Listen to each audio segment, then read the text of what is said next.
നമസ്കാരം. പ്രധാനമന്ത്രി നരേന്ദ്രമോദിയുടെ വസതിക്ക് മുന്നിൽ കോൺഗ്രസ് നടത്തിയ അപ്രതീക്ഷിത മിന്നൽ സമരത്തെയും സർജിക്കൽ സ്ട്രൈക്കിനെയും ഉരുക്കുമുഷ്ടി ഉപയോഗിച്ച് നേരിട്ട ഡൽഹി പോലീസ്. രാജ്യ തലസ്ഥാനത്തെ അക്ഷരാർത്ഥത്തിൽ യുദ്ധക്കളമാക്കി മാറ്റിയ കോൺഗ്രസ് ഉപരോധത്തിൽ ലോക്സഭാ പ്രതിപക്ഷ നേതാവ് രാഹുൽ ഗാന്ധി ഉൾപ്പെടെയുള്ള മുഴുവൻ മുതിർന്ന നേതാക്കളെയും പോലീസ് അറസ്റ്റ് ചെയ്ത് നീക്കി.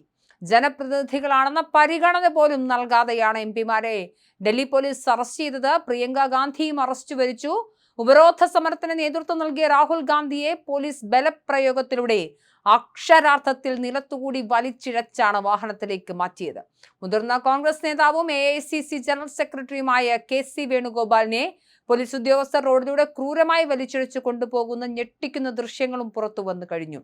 അറസ്റ്റിനെ പ്രതിരോധിക്കാൻ ശ്രമിച്ച എംപിമാരെയും മറ്റു ജനപ്രതിനിധികളെയും വൻ പോലീസ് സംഘം വളഞ്ഞിട്ട് പിടിക്കുകയായിരുന്നു. അതീവ സുരക്ഷാ മേഖലയായ പ്രധാനമന്ത്രിയുടെ വസതിക്ക് മുന്നിലേക്ക് കോൺഗ്രസ് എംപിമാർ ഇരച്ചു കയറിയത് പോലീസിനെ കടുത്ത പ്രതിരോധത്തിലാക്കിയിരുന്നു.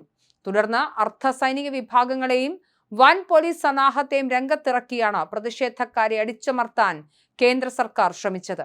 യാതൊരു മുന്നറിയിപ്പുമില്ലാതെ പോലീസ് നടപടികളിലേക്ക് കടക്കുകയായിരുന്നു. തുടർച്ചയായി നടന്ന കൂട്ട അറസ്റ്റോടെ ഈ VIP സുരക്ഷാ മേഖല യുദ്ധക്കളത്തിന് സമാനമായ അന്തരീക്ഷത്തിലേക്ക് മാറി. ഇതോടെ മോദിയുടെ വീടിന് മുന്നിലെ പ്രതിഷേധം അവസാനിപ്പിച്ചു.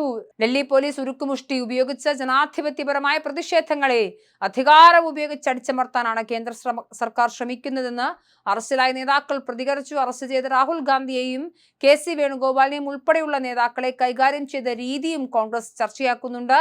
എന്തു വന്നാലും പ്രക്ഷോഭത്തിൽ നിന്നും പിന്നോട്ടിൽ നിന്ന് ഉറച്ച നിലപാടിലാണ് കോൺഗ്രസ്. പോലീസ് അതിക്രമത്തിൽ പ്രതിഷേധിച്ച് കൂടുതൽ പ്രവർത്തകർ പ്രദേശത്തേക്ക് ഒഴുകിയെത്തുന്നതോടെ ഡൽഹിയിലെ സ്ഥിതിഗതികൾ അതീവ ഗുരുതരമായി തുടരുകയാണ്. സംഘർഷം വ്യാപിപ്പിക്കാതിരിക്കാൻ പ്രധാനമന്ത്രിയുടെ വസതിയിലേക്കുള്ള എല്ലാ പ്രധാന റോഡുകളും പൂർണ്ണമായും അടയ്ക്കുകയും നഗരത്തിൽ കടുത്ത ഗതാഗത നിയന്ത്രണം ഏർപ്പെടുത്തുകയും ചെയ്തിട്ടുണ്ട്. എന്തായാലും ലോക്സഭാ പ്രതിപക്ഷ നേതാവിനെ അടക്കം വലിച്ചിഴച്ചു കൊണ്ടുപോയി അറസ്റ്റ് ചെയ്യുന്നു. സമാധാനപരമായി സമരം ചെയ്യുകയായിരുന്നു. മുദ്രാവാക്യം വിളിച്ചുകൊണ്ട് വഴിയിൽ നിലത്ത് കുത്തിയിരുന്നാണ് പ്രതിഷേധം നടത്തിയത്. അല്ലാതെ പ്രകോപനപരമായി യാതൊന്നും ചെയ്യാത്ത പ്രതിഷേധക്കാരെ എംപിമാരാണെന്നും ജനപ്രതിനിധികളാണെന്നുള്ള പരിഗണന പോലും നൽകാതെയാണ് ഡൽഹി പോലീസ് അറസ്റ്റ് ചെയ്ത് നീക്കിയിരിക്കുന്നത്. എന്തായാലും നീറ്റ് പരീക്ഷാ ചോർച്ചയിൽ പ്രതിഷേധിച്ച് തെരുവിലിറങ്ങിയ വിദ്യാർത്ഥികൾക്ക് നേരെ ഇറങ്ങേറിയ പോലീസ് അതിക്രമവും തുടർന്ന് പ്രധാനമന്ത്രിയുടെ വസതിക്ക് മുന്നിലേക്ക് പടർന്ന അഭൂതപൂർവമായ പ്രതിഷേധങ്ങളും എന്തായാലും രാജ്യ തലസ്ഥാനത്ത് സൃഷ്ടിച്ച രാഷ്ട്രീയ ഭൂകമ്പം അത് വലുത് തന്നെയാണ്.